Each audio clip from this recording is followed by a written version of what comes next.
What's going on, everybody? Welcome to Always Occupied Home and Product Reviews, and in this review we have a solar fountain. Yes, another solar fountain. I reviewed millions of solar fountains, and guess what? We were reviewing another solar fountain. So here we go. I'm gonna go ahead and unbox it and get straight to it, you guys. Now the new style that's coming out, I actually like the newer style. And actually the instructions look pretty good. I actually like how the instructions are coming now. Before, the instructions was like a little booklet. The words was absolutely micro, like everything in it was micro. You couldn't see nothing when it comes to the old instructions, but the newer instructions you can see more stuff on here. So as usual in my reviews, I will post the specs. Sometimes I might forget to post the specs, but I will post it on this one right there. And we have clear nozzles right here.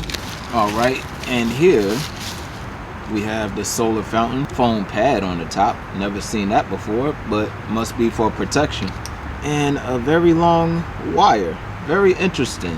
I want to see what's going on here. So I just push the motor out from the top, and right here you have a filter. It's probably best for you to get like some tweezers or something to get the filter out. It's kind of hard to get it with my fingers, but the filter is right there, and I will show you more of that. Now this here is very interesting. So you can actually use this as a standalone solar and use the pump separate. This is very interesting, you guys.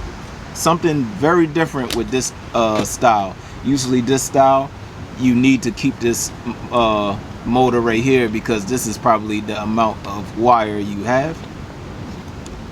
But in this situation, you can just use the motor as like a standalone. They have a minimum and maximum on here. This is awesome.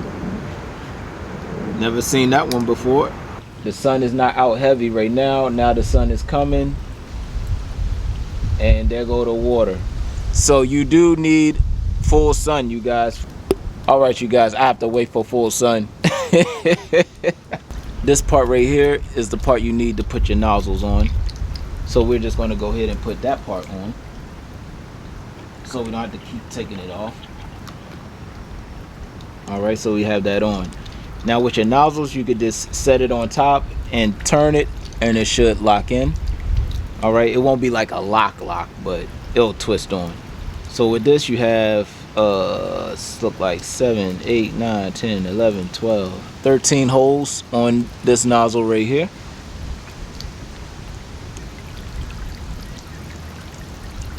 There goes that one. It's not bad. Right here we have 4 holes in the middle.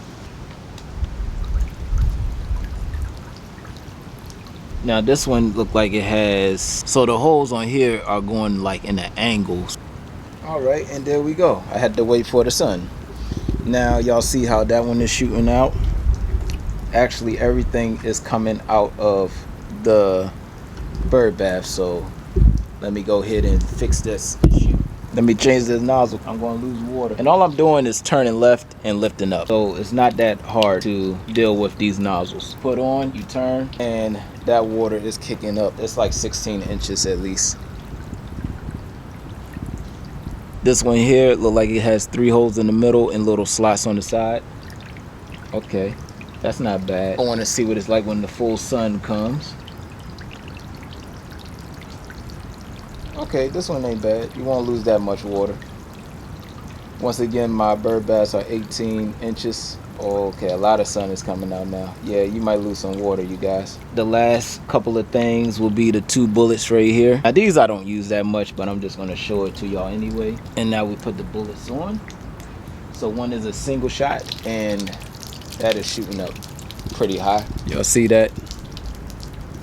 That's at least 20 inches in the air. All right, you guys, so the next bullet is 4 holes in the middle right here.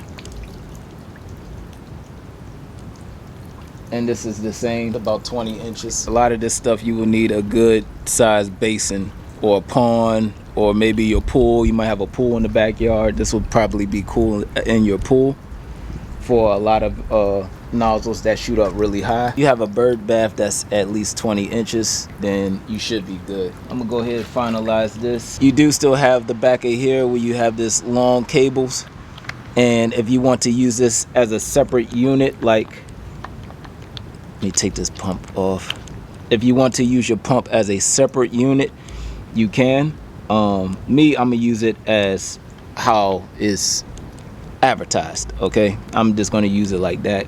I got plenty of pumps where I can use this as separate and a solar on the floor or something. Right here you have your minimum. Click up once, and then your maximum. I'm gonna leave it on maximum. You will hear the click. And to change your filter, you have to get tweezers and take the filter out. Me, I use my fingers. It was pretty hard, but this is your filter. Okay, your filter goes here. The filter is to protect the motor from debris. If this blocks up, your whole performance of your pump stops. Okay, so you have to take this out like that. You clean this, maybe do it weekly or something, because you know algae builds up in the water. Right now it's fall, sometimes leaves, debris, everything falls into the water, and this will clog up, causing your pump to stop working properly. I do love the new design of these fountains, you guys, especially the straws. I even have straws on the floor over there. You can't see it, but they tend to just, you know, sometimes break, crack, and just wind up on the floor for some reason. I don't know. Maybe the birds might mess with it or something. But other than that, that's it. If y'all have any other questions, comments, concerns, please hit me up in the comment section, and I'll try to get back to you as soon as possible. And like, comment, share, subscribe, and I'll catch y'all in the next review.